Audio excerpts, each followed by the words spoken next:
Hey guys, what's up? This is Public back with the Legion Shadow Priest Guide for patch 7.0.3. Now before we get started, we can kind of skip around in these different sections if you like. We're going to start off looking at the talents, and then we're going to move into the stat priority and gearing up, as well as Weakauras and different macros that I use, and finally we're going to look at the rotation and kind of piece everything together from there.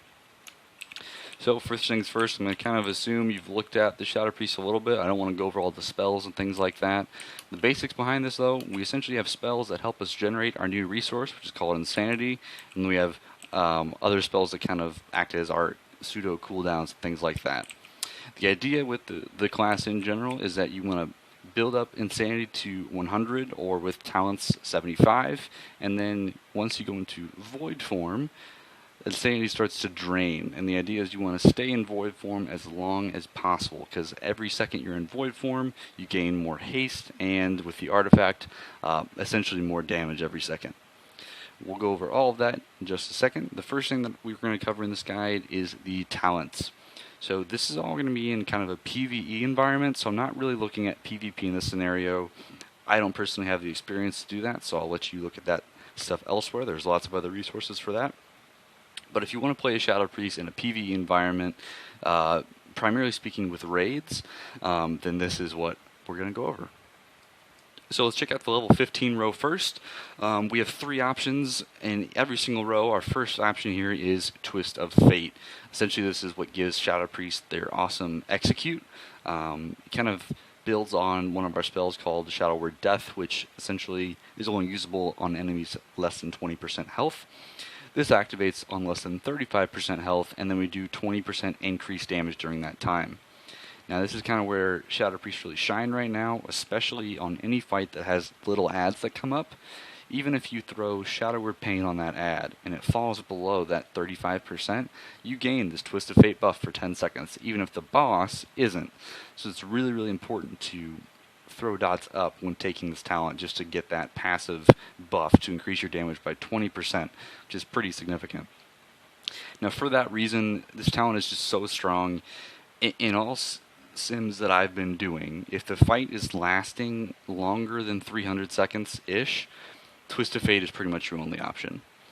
Now with that caveat being said, if you're looking at fights that are super short, whether it be in dungeons or what else, the other two options kind of start to become better, but only if there aren't little ads that you can snipe. If there are ever a time where there's like a little ad that comes out, or you have to focus a different target and that thing falls below 35% health, then Twist of Fate's going to be your best option. So in general, you're always going to take Twist of Fate. So we're going to move on to the level 30 row. This row is kind of more just utility in general. I kind of generally take Body and Soul, which essentially every time you cast Power Word Shield, you gain this movement speed increase.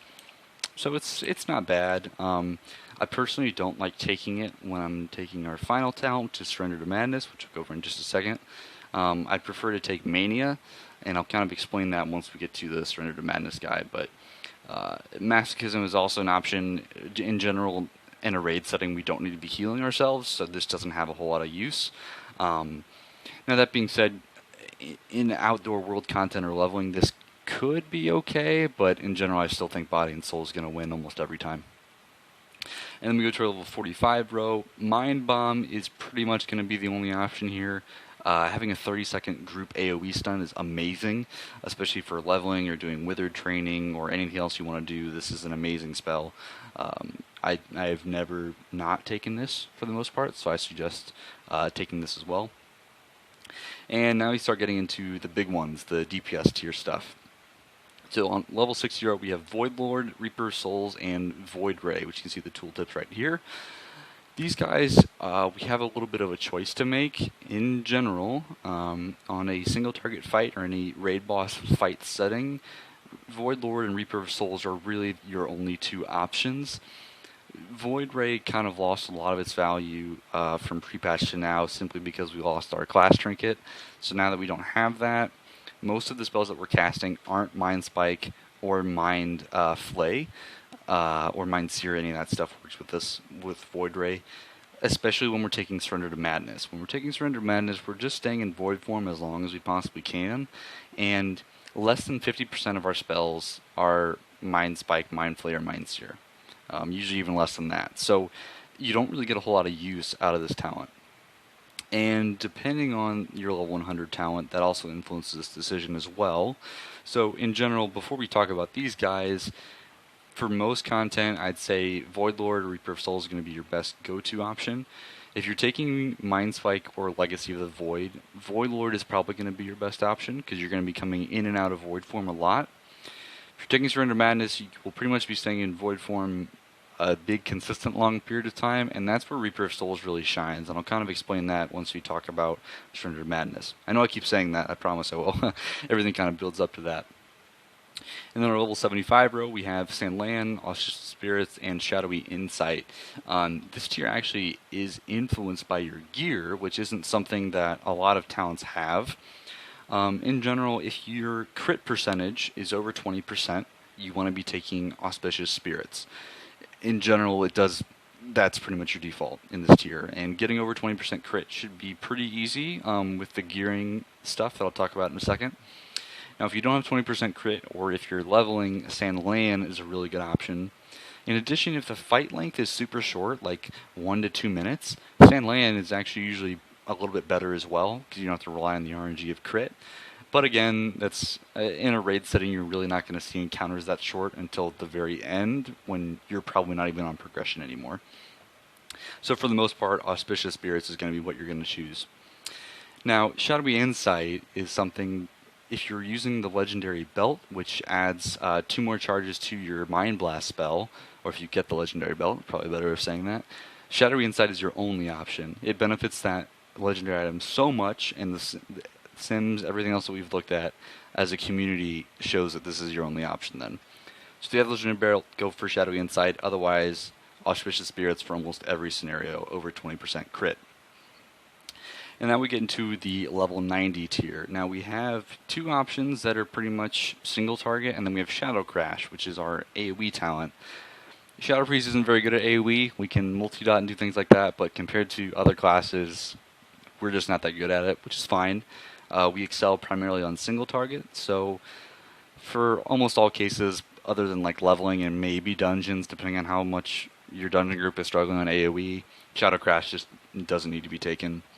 Now, Mindbender and Power Infusion are really, really close to each other in terms of how powerful they are numbers-wise. Generally speaking, they're both going to provide similar output. That being said, if the fight is super short, like 1 to 2 minutes, Power Infusion is almost always going to be better than Mindbender. Now, once the fight becomes really, really long, that's when they start to almost match up evenly. So I highly suggest check out Exiled Power, that video on Simcraft that I did a while back, and look at simming your character to see which option actually looks better on single target. And you'll kind of see the difference is very, very minimal in most cases. Now, let's look at the level 100 row. This is the fun and exciting part. So we have 3 options here. Really only boils down to 2. Our first one, which is Legacy of the Void. Void form can be activated anytime your Insanity level is at 70 or higher. This is simply a non-DPS gain. This really doesn't do anything for you. All the Sims are showing that casting it right at 70 doesn't give you an increase. You have to do it once you hit 85, then you have the ability to hit 100. Otherwise, you'll never hit 100. So you can only really go into Void form at 85 Insanity with this talent, and so you're only 15 off. So that is such a marginal difference. You're better off taking either Mind Spike or Surrender to Madness. Now, Mind Spike replaces Mind Flay, and what it does, in practice, it really doesn't change your rotation at all, which we'll get to at the end. But it is a single target increase over Legacy of the Void. So on single target, your go-to is going to be Mind Spike if and only if you're not taking Surrender to Madness. And for almost every case in a raid setting, you're going to want to take Surrender to Madness. Now, the only reason I'm taking Mind Spike now is because I'm mostly doing outdoor content like World Quests and Dungeons, where I can't take Surrender to Madness. Now, what's this talent that I haven't shut up about over the course of this guide? Essentially what it does is, you generate more Insanity, but as soon as you exit Void form, you die, which is pretty intense. So you can keep building this and building this and building this. You can get up to like a full 2-minute Void form, which is pretty good at this point. and even higher with better gear and stuff like that. So the idea with this talent is the more you're in void form, the more damage you're going to do, and that's very much influenced on your entire talent build. So if you're taking Surrender to Madness, you don't have a whole lot of options that I kind of went over. Mindbender Power Infusion debacle still stands, so kind of do some personal testing to see which one you prefer better. For most raid settings, I'll probably still be taking Power Infusion, but as far as playstyle, you're pretty much going to use it on cooldown anyway, so it doesn't change up too much. And then I'm going to take Auspicious Spirits because I don't have the Legendary Belt with Surrender to Madness.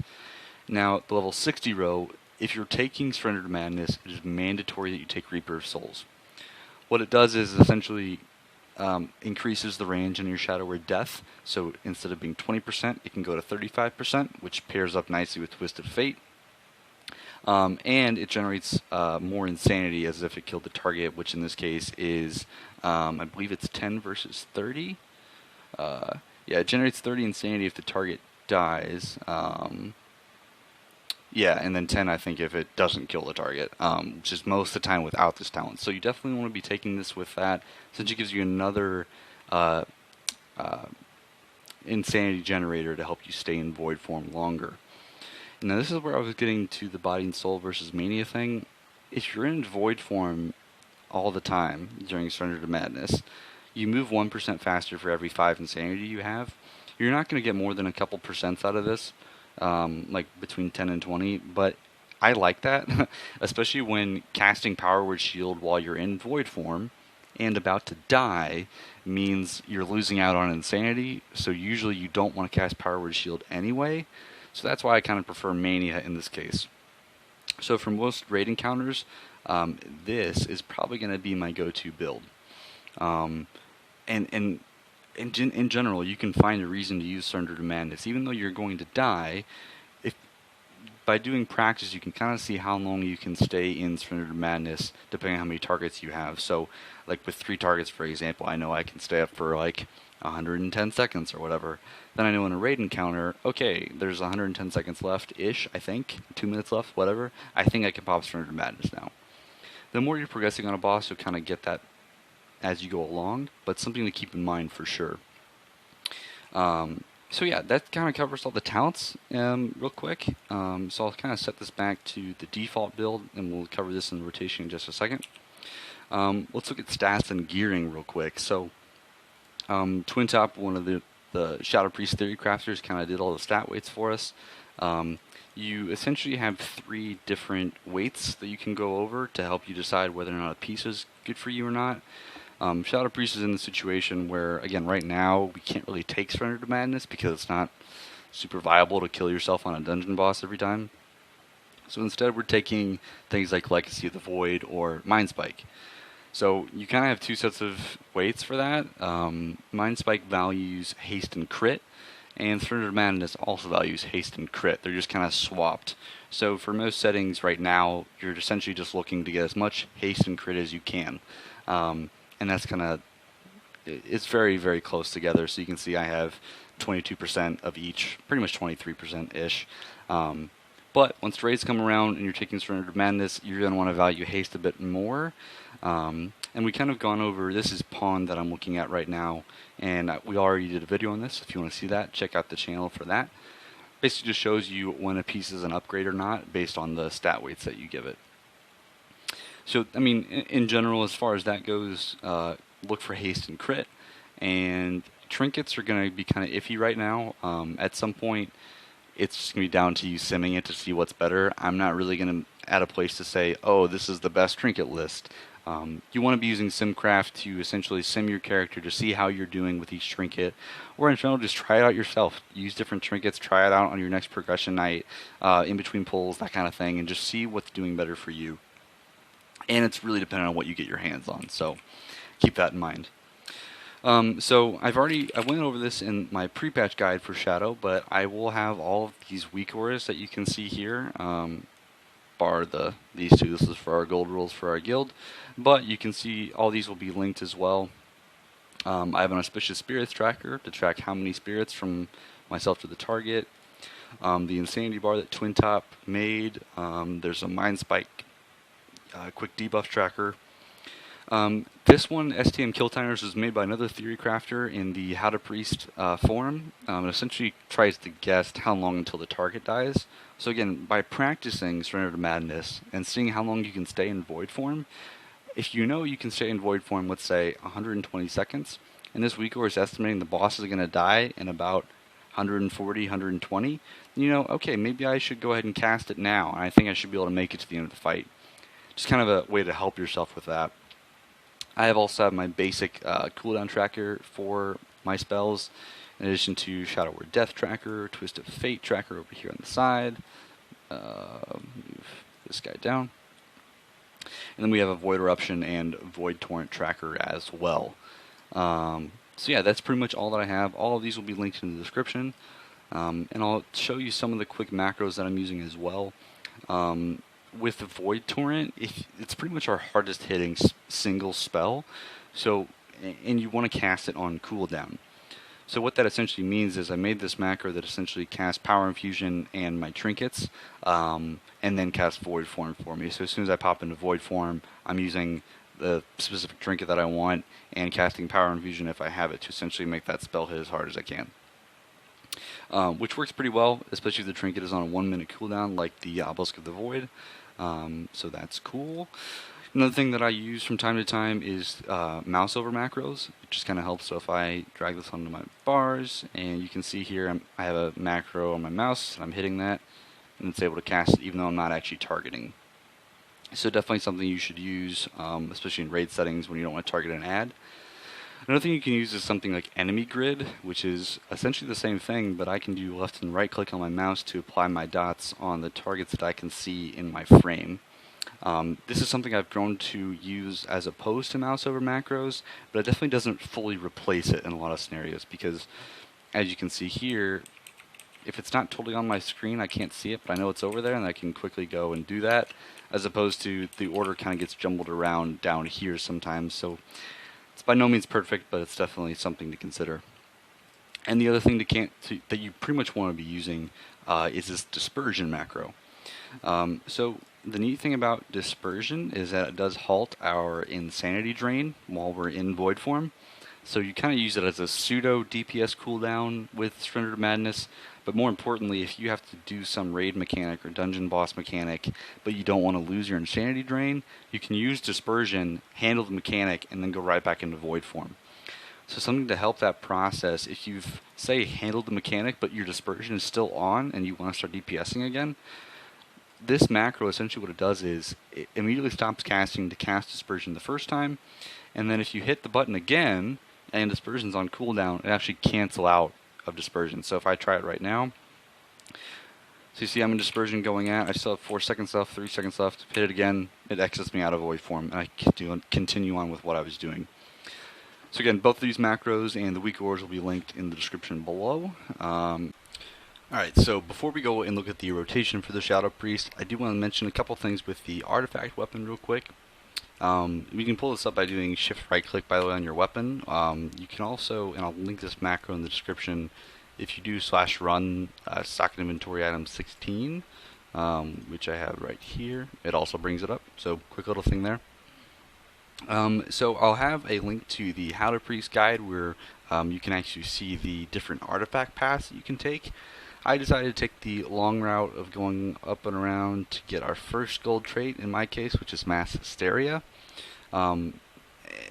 This guy, including with the other two, actually doesn't change how our rotation works, which I'm going to cover in just a second.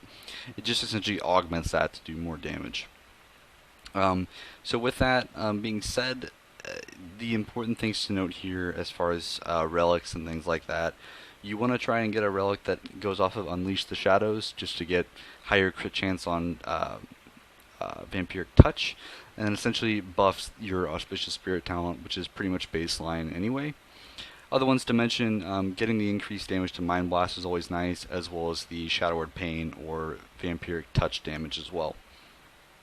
So our first gold trait, essentially what it does is adds on to how good Surrender to Madness and Void form is. It's just every second that you're in Void form, your dots do 2% more damage, which is pretty ridiculous. It's insane, if you could call it that. So definitely one of the first things you want to pick up for group content, you need mass hysteria, or else you'll notice a huge damage difference.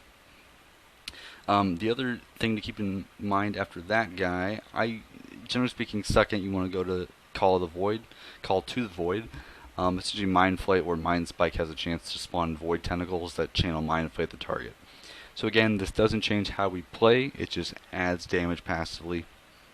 And then our last gold trait, which is Sphere of Insanity, it doesn't really do much. There's a little, it's like a 1% damage increase, and a tiny little AoE as well, but again, it doesn't augment how we play.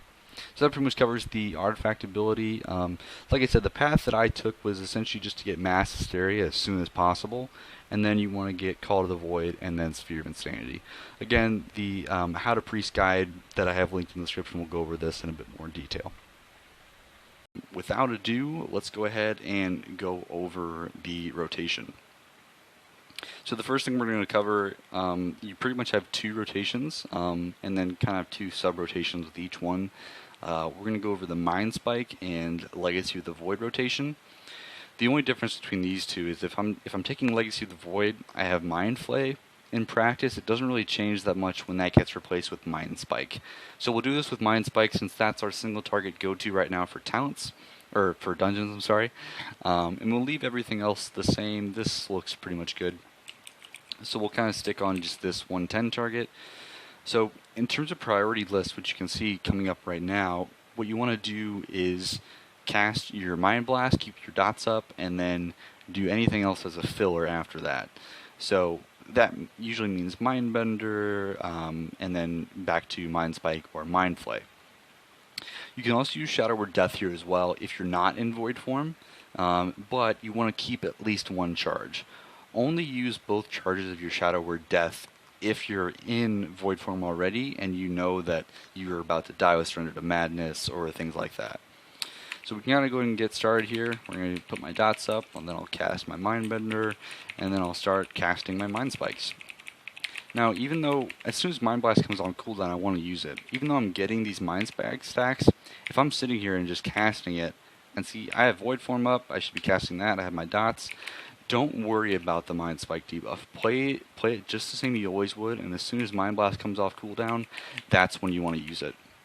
You don't want to necessarily wait. There's going to be kind of like a 1 second, 2 second wait. You can go ahead and cast another one. Essentially, anytime in the rotation, Mind Spike debuff should be either 2, 4, or 6, depending on where you're at, and if you cast it on cooldown. So as soon as we get to the 100% range, what you want to do is you'll cast Void Eruption, and then we'll go into Mind Spike, and then you want to cast Void Torrent immediately. I casted Mind Blast before because I wasn't paying attention, but and that's what you want to do. And the rotation essentially lasts as long as you can stay in it. And the idea is you get this new spell called Void Bolt. And how the rotation works is you'll cast 2 spells in between each Void Bolt. So you can see I'm doing Mind Blast, Mind Spike, Void Bolt. I'll do 2 Mind Spikes, back to Void Bolt. Never do more than 2, never do less than 2. Well, you can't do less than 2. And then you come back out of it, and then you just wait to go back up. It's a lot easier to get back in it the first time because you get this lingering insanity that keeps your haste up. And then it should come back now. Cool. My vamp is going to fall off because I wasn't paying attention, and then we can go right back into everything else. So you cast 2 spells, 2 spells, 2 spells, 1, 2, 1, 2, boom. And you just keep going with just like this. And it's pretty much all the rotation is. It doesn't really change more than that. Like I said, if you want to handle mechanic, you can pop Dispersion. Things stop draining. I have my Auspicious Spirits are ticking, so that's how I'm getting my Insanity back. Actually drop combat on the target dummy. And then again, you got your Void Torrent just like always, and then you're good to go. And that's pretty much our rotation. So we'll kind of go over, once you're in Void form, you want to cast Void Bolt on cooldown, then Mind Blast on cooldown, and then start doing your filler spells like your dots and like your Mind Bender or Shadow Fiend, and then Mind Spike or Mind Flay as a last resort. And keep in mind, like I said before, you'll have a rotation where it goes Void Bolt, 2 spells, then Void Bolt again. Once you get above, I think it's 100, and this is a lot. If you're taking Surrender to Madness, you can see I have 36 stacks, which means I was in void form for 36 seconds. Once you get to 120 seconds, which is a lot, you essentially, the haste becomes so crazy low or high that you can only fit one in between every void bolt. So until you get there, you'll kind of keep that in mind. It'll get a little crazy. So we can go ahead and take Surrender to Madness and check out our build here and see what changes. For this, I want to use Reaper of Souls here, but these target dummies actually don't go down into execute range. So it's hard for me to get a good test on this. So what I highly recommend anyone do that's looking to test themselves doing Surrender to Madness is go to Orgrimmar, or I believe it's Trial of the Crusader, back in the ICC area. I can't remember what it's called anymore. Horde have this one, so I only use this one. Make sure to put your cloak back if you use the Orgrimmar teleport. And what you can do is there's actually a PvP dummy that goes down to execute range, and you can just sit there and you'll have 1 health. So a very, very, very nice tool to have. So we'll kind of show you what a basic Surrender to Madness rotation looks like and how crazy things start to get. I'll try to talk my way through it as much as I can. Might mess up a little bit since I'm trying to talk my way through it, but we'll try it. Alright, so we're going to go ahead and try out this Surrender to Madness rotation. So just kind of a little bit of an update from back in the priority section with talents.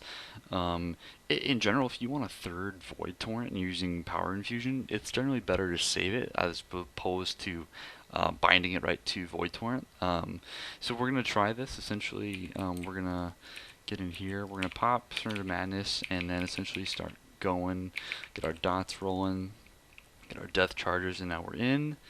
Immediately go into Void Torrent. And what we're going to use, we're going to do Void Bolt and then right into Dispersion. At this point, this is just getting our stacks up, doing that kind of stuff. As soon as we come out, and then we're just going to right back into things. We can go ahead and use Shadow Fiend because we're above 10 stacks. And this is where we just start, laying low.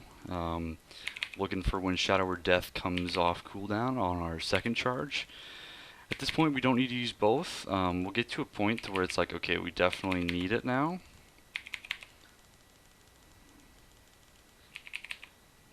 I'm just gonna follow the normal, 2 casts in between every volley bolt.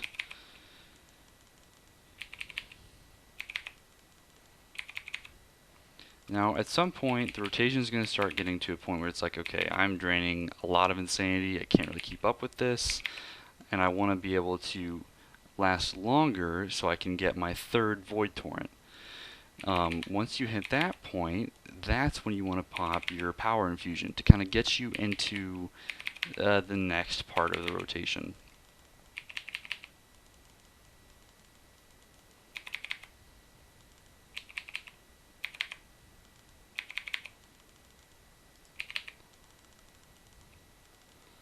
Okay, so now that I pop Power Infusion, I have a lot more kind of room to work with, so to speak. You can definitely see that I'm able to do this a bit easier now, just because I have so much of the haste. And at some point, as soon as you come out of Power Infusion, at that point you can pretty much use Dispersion, or a little bit later. The idea is you want to get to that 3rd Void Torrent. I don't know if I'll make it. My timing's might be a little weird because I'm trying to talk my way through this. Yeah, see, I barely missed it. But that's essentially, I was really close. I probably should have waited literally about 2 or 3 seconds before I hit Power Infusion. That would have ended up being a better idea overall. So again, this is 115 stacks, and that's a pretty big mess up. If I didn't do that, I would have added probably roughly like 12 or 15 extra seconds of this, which again was where you're getting to that 2-minute void form, which is essentially where we want to be for Emerald Nightmare. Alright guys, so I hope this guide has helped you out. If you have any questions, leave them in the comments below. Things do change every now and then. I'll probably do another guide right before Nighthold comes out. But as right now, this is kind of where everything stands. So I hope you guys enjoyed it, and we'll see you in the next one.